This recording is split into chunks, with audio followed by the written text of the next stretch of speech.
सचिन तेंदुलकर ने अपने जीवन का हर मैच खेलते टाइम पिछली मेमोरी डिलीट। आज से जिंदगी शुरू है। जितने अचीवमेंट हो गए, जितने मेडल, जितने फेटे, जितने साफा, जितने मालाएं, ये अतीत हो गया। क्योंकि अनकॉमन बनने के लिए पुराने रिकॉग्निशन, पुराने मेडल्स, पुरानी पूरी अचीवमेंट्स को बुलाना होगा। सचिन तेंदुलकर ने 99 सेंचुरी बना दी थी, लेकिन 100वीं सेंचुरी में 1.5 बरस क्यों लग गया? उसे हर मैच में ये पता था रे ये 100वां है, ये कब लगेगा। अगर उसे ये भूल जाता कि ये 100वां है, वो कब का ही लगा चुका होता। आप और हम जब जीवन रोज नया शुरू करेंगे तो रोज ऊर्जा नई होगी, रूपांतरण होगा, जिंदगी ग्रो करेगी। आपको अपने फील्ड में ह्यूमन वोल्केनो बनना होगा। अगर बन गए ह्यूमन वोल्केनो, हड़कंप मचेगा पहले परिवार में, पागल कहने लग जाएंगे। कॉलोनी में हड़कंप मचेगा, इसके क्या हो गया, इसके क्या हो गया। बस समझ लेना इसके क्या हो गया। जब ये दुनिया कहने लग जाए ना, तो ये वैसे ही है जैसे जो हाथी से चेन नहीं टूटे उसे समझदार हाथी, और जो हाथी चेन तोड़ दे दुनिया ये पागल हो गए, ये पागल हो गए, बस वो हाथी समझदार हो गया। जब दुनिया कहती है हाथी पागल हो गया, क्योंकि उसने अपनी ताकत पहचान ली। जिस दिन अपनी ताकत का लोहा मार्केट में लॉन्च करने के लिए तैयार हो जाओ, लोग आपको पागल कहने लग जाएं, तो समझ लेना ह्यूमन ज्वालामुखी बाहर निकलने लग जाएगा, लावा बाहर निकलने लग गया, आप जीतोगे। गांगुली जैसे आया ना क्रिकेट खेलने, तूफान मचा दिया, और शोएब अख्तर आते ही पहले मैच में पसली तोड़ दी। क्योंकि शोएब अख्तर को पता चल गया था इसका ऑन साइड कमजोर है, लेग कमजोर है, और ओप का एक बापू है। गांगुली ने अपना जीवन खपा दिया इस जगह पे मेहनत करने में। ऐसी मेहनत की, ऑन साइड की हिला के रख दिया। जहां जहां कमजोरी थी दुनिया में, बापू लोग वो बने उन कमजोरियों पे काम करके ही अपनी कमजोरी पे काम करो। स्ट्रेट ड्राइव में कमजोर था सचिन तेंदुलकर, उसने कसमें खा ली, जब तक रोज 10,000 शॉट प्रैक्टिस नहीं करूंगा ना, डेली 10,000 शॉट स्ट्रेट ड्राइव के, तब तक साला सोऊंगा नहीं। इस दुनिया की सबसे खतरनाक स्ट्रेट ड्राइव सचिन तेंदुलकर ने तब लगाई जब उसने हजारों बार प्रैक्टिस की। जिस काम से डर लगता है कर जाओ, जहां असंतुष्टि है उस पर ताकत और लगाओ, और लगाओ, और लगाओ, आप जीतोगे भाई साहब। टोंक का ड्राइवर लेके मध्य प्रदेश गए, धर्मशाला में कमरा ले लिया, उसने बगल वाला, हमने ये वाला। तो उस ड्राइवर के साथ एक भयानक हादसा हो गया। तो बेचारा टॉयलेट गया और वो खूंटिया यूं था नीचे, यूं बैठा और यूं फिसल गया, खूंटिया घुस गया। तो मेरे मुंह से तो हमेशा एक लाइन निकलती है पहली, हे प्रभु कर्मों के उदय कैसे कैसे आते हैं, प्रभु माफ करो। वो 10 बजे बोलता है मुझे गुरुजी से मिलना है। गुरुजी थे, ध्यान कर रहे थे, हम लोग जाके बैठ गए। हमने जाके बोला गुरुजी ड्राइवर के साथ ऐसा हादसा हो गया। गुरुजी ने सुनते ही, अरे जिन अंगों से पाप किया जाता है सजा उन्हीं को मिलती है, उदय उन्हीं पे आता है। इतना बोलते ही अब जो ड्राइवर बोला हमारी जमीन निकल गई, उसके आंसुओं की धारा बह गई। मुझे माफ कर दो गुरुजी, मैंने बचपन में बकरियों के साथ अप्राकृतिक मैथुन किया है, मेरे जीवन के पापों की सजा मुझे मिल गई, मुझे ये याद नहीं था, आज मुझे समझ में आया। जो कर्म करते हैं उसकी सजा जरूर मिलती है, कर्म कभी पीछा नहीं छोड़ते भाई। तो जो आज फल मिल रहा है वो पहले के कर्म का ही तो मिल रहा है।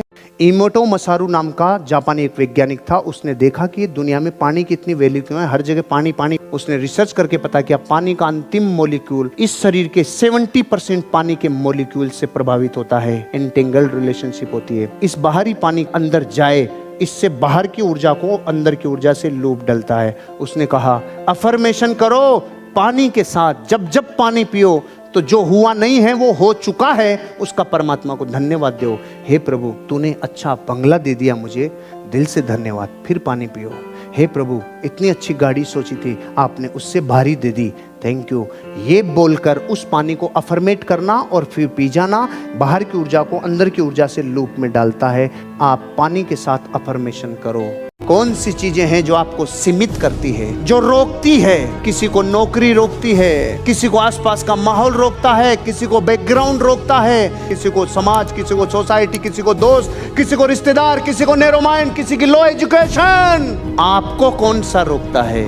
पुराने बिलीफ जो वर्षों से जकड़े हुए हैं उनको तोड़ना आसान नहीं है। आप जब तक अपनी पुरानी सीमाओं को, वर्षों पुराने बिलीफ को जो आपको नेगेटिविटी की तरफ, जो नीचे लेके जाते हैं, जो घाटे की तरफ लेके जाते हैं, ऐसे बिलीफ को तोड़ना होगा, ऐसे विश्वासों को तोड़ना होगा। नई श्रद्धा, नया विश्वास, नई कौपले, नया जीवन पैदा करना होगा जो नया सवेरा दिखाएगा, जो नई ऊर्जा से आपको लबरेज करेगा। अरे मैं कह रहा हूं आपको, जो चीज रुकावट पता चल गई उसको उड़ा दो उस ढक्कन को। हमारी बुद्धि हमारे खिलाफ काम नहीं करनी चाहिए।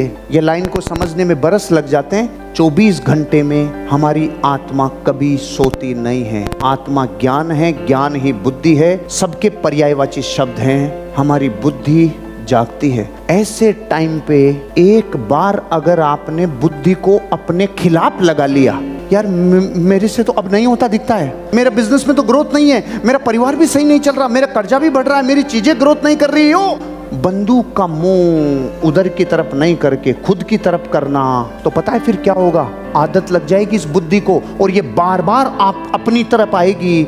और जिस दिन बुद्धि खुद के खिलाफ चलेगी, नेगेटिव बात अगर आपकी बुद्धि ने सोची तो आपकी बुद्धि खुद के खिलाफ काम करने लग जाती है। एक गरीब का बच्चा गरीबी की संगत में रह के गरीब सोच कर लेता है, लेकिन वो बच्चे महान भाग्यशाली जो गरीबी की संगत में रहते हुए अमीरी की सोच बना ले हुए, ऐसे महान भाग्यशाली लोग आगे अमीर और कामयाब बनते हैं। आप अमीर बनने का डिक्लेरेशन करो ब्रह्मांड में। प्यासा नदी की तरफ दौड़ा जाता है। अगर आपकी उम्मीदों में अमीरी है, माँ कसम अमीरी को आपके लिए आना होगा। उम्मीदों में अमीरी नहीं है, नहीं आएगी। पहले उम्मीद थी इस बल्ब की तब बल्ब बना, उम्मीद थी किसी घड़ी की तब घड़ी बनी, उम्मीद थी धरती पे कभी किसी को तब वो बनी। अगर आपको अमीरी की उम्मीद नहीं होगी तो कोई धरती पे आपको आके अमीर बनाएगा नहीं। उम्मीद आपके भीतर पैदा होनी ही चाहिए। आप भयानक कठोर हो और आक्रामक हो, अग्रेसिव हो, ये ऊर्जा लेके पैदा हुए हो, लेकिन आज तक पूरे माहौल ने और क्षमताओं ने आपके ऊपर बहुत आवरण डाला है, जिसकी वजह से आपका असली रूप बाहर नहीं आ पाता। वो ट्रक के नीचे जब तक उस माँ का बच्चा नहीं दबा तब तक 20 किलो नहीं उठता था, फिर ट्रक उठा दिया।